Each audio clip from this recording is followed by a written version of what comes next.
We're back here for our game on basketball past, present, and future, and piggybacking off of our last segment where we were talking about college sports. College basketball is in a completely different era now. Players can profit from their name, image, and likeness, which many people, including us, believe is absolutely the right thing. Athletes deserve a share of the value they help create. But combined with the transfer portal, where players can now transfer multiple times without sitting out, the system has created a new reality. Players moving every year to the highest bidder, smaller programs getting rated for talent, and rosters turning over almost overnight. So let's play take it or leave it. NIL and transfer portal fixes. Here's the first idea. Transfers must sit out 1 year again. The idea, players can still transfer, but if they do, they must sit out 1 season. This used to be the rule in college sports, and it discouraged constant movement. Take it or leave it. Yeah, I like that a lot because it used to be that you had to sit out a year, and that's why, there wasn't craziness in the transfer portal. Then they adjusted that to if your coach left that you played for, then you could play the next year if you transferred. And that makes sense to me because you went to play for that coach. But they opened it up, the transfer portal. It's the wild, wild west. It's a bidding war. It's free agency. And it's craziness, and these players go to the highest bidder. And I don't think that's right. And I think they did the transfer portal, NIL at the same time. They opened Panda's box, and it's crazy. So I think closing that little loophole right there, if you transfer, you got to sit out a year and you can't play, you can't get paid. I think that could slow it down a little bit. I'll take it too, but I think there has to be a cap on how many times you can transfer.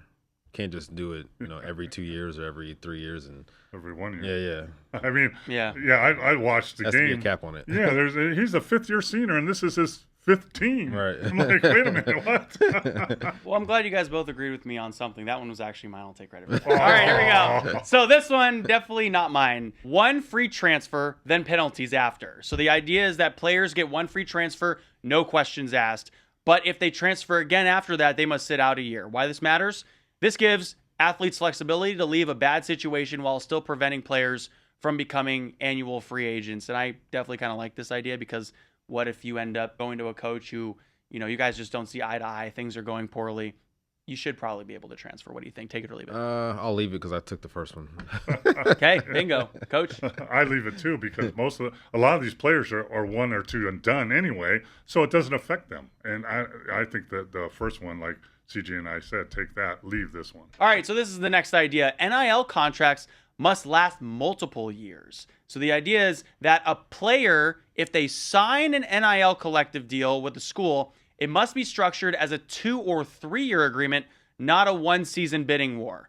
So this would discourage players from jumping schools every offseason for a bigger NIL deal. Coach, take it or leave it. The problem with that is you're going to run into a zillion lawsuits because, you have a contract for 2 years, but you're opting out of that contract. Now we're going to sue you because you can't go anywhere, and they're going to sue you back. So I think that creates a lot more problems than answers.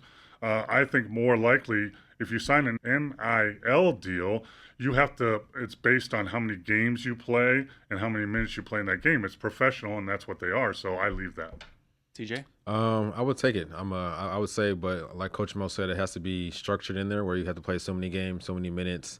You have to uphold your end of the bargain to get your money. So I think it has to be more of that. And here's one caveat to that too. They used to have that you could not transfer and play in a team in your conference. They used to have that rule, and that went away. So this is kind of similar to that. So maybe I half take it. Okay. CJ full take, Coach half take. All right, let's see if you guys take this one. So a salary cap for NIL collectives. So schools or collectives would have a capped NIL pool they can distribute among players similar to a professional salary cap. This, I think, would prevent the richest programs from simply buying entire rosters. CJ, take it or leave it. I'll take this one. I like this one a lot. I definitely think you don't want just any college out there just giving $1 billion and building a super team. So I definitely think it has to be a cap on college for sure because they're professional athletes at the end of the day. Yeah, Coach?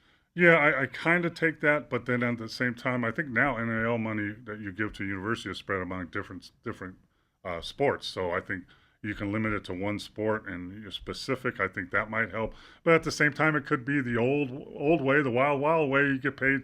Okay, you have $1 million in NIL money, but we're going to give you $500,000 under the table. I think smaller schools should get transfer compensation. So if a player transfers from a mid-major to a power program, the original school receives compensation or extra scholarships. I think this helps smaller programs survive when they develop players who get recruited away through NIL deals. Take it or leave it.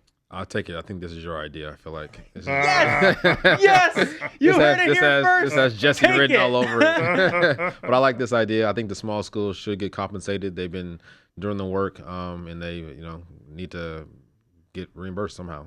I take it too, because what's happening now is the smaller level conferences are now developing players for the high level conferences. That's what's happening. You look on any of the high level universities now, there's players playing on that roster that have been MVPs of a lower level conference, and then they get compensated and they move up. So literally the lower level conferences are player development for the high level conferences. So I'm for simplicity. Let's keep it simple, please. Yeah, please, guys, keep it simple for him. Well, the NBA listened to our show about the All-Star game and made that. Yeah. Maybe the NCAA will listen to us now and everything will be okay. Listen to us. And by that, he means listen to him. But CJ and I won't. So hopefully you all have, and we'll see you next week on Basketball Past, Present, and Future.